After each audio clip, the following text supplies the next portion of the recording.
Hello guys, आज हम लोग देखेंगे principle of chromatography. Principle of chromatography का समझने के लिए एक सिंपल स्टेटमेंट है, like reacts with like and elutes last.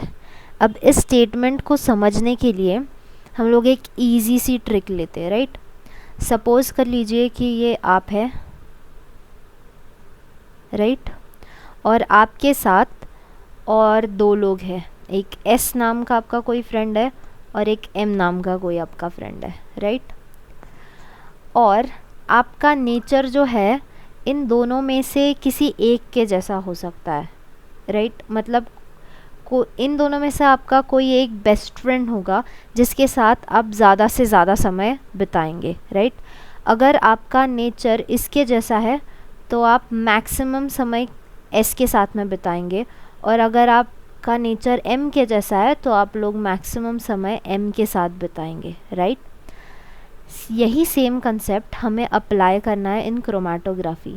यहाँ पे आप जो है ये कंपोनेंट है, कंपोनेंट, ठीक है, जो चीज़ सेपरेट होने वाली है।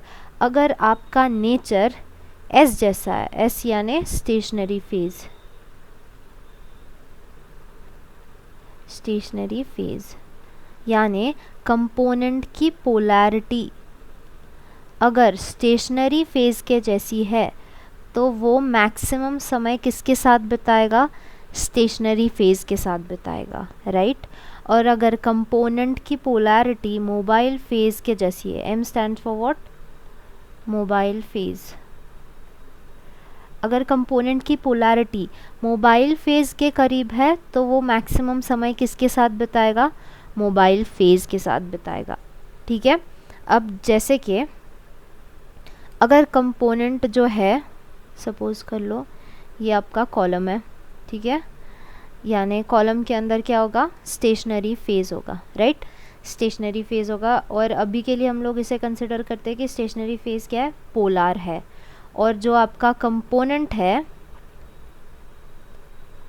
कंपोनेंट वो भी क्या है, पोलार है, ठीक है। अभी के लिए कंसिडर करते हैं।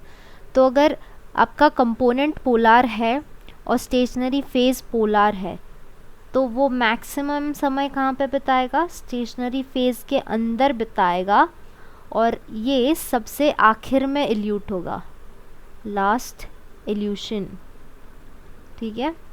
अब देखो इल्यूट तो इसे होना ही है। आपका दोस्त कितना भी अच्छा रहो, दोस्त को अपने घर पे जाना है, आपको अपने घर पे जाना है, वैसे ही कंपोनेंट तो इल्यूट आउट होगा ही होगा। लेकिन अगर उन स्टेशनरी फेज की और कंपोनेंट की पोलैरिटी एक जैसी है तो कंपोनेंट ज़्यादा से ज़्यादा समय स्टेशनरी फेज के अंदर बिताएगा और सबसे आखिर में इल्यूट आउट होगा। लेकिन अगर हम लोग यहाँ पे दूसरा एग्जाम्पल लेके कंपोनेंट का सोचते हैं कि कंपोनेंट जो क्या है, पोलार नहीं है, नॉन पोलार है, ठीक है, नॉन पोलार है।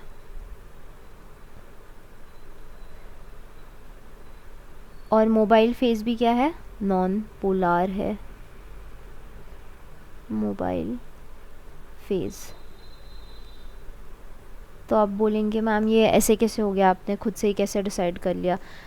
क्योंकि हमने पहले वाले लेक्चर में देखा था, अगर स्टेशनरी फेज पोलार है तो मोबाइल फेज क्या रहेंगी, उसके अपोजिट पोलैरिटी वाली रहेंगी।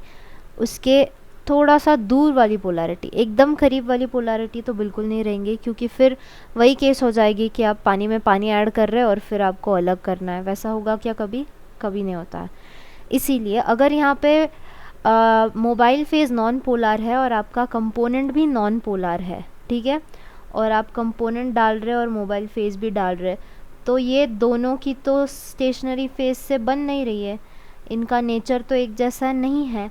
तो ये क्या करेगा, मोबाइल फेज और आपका कंपोनेंट जो है क्या होगा, पहले ही इल्यूट आउट हो जाएगा, अर्ली इल्यूशन, ठीक है।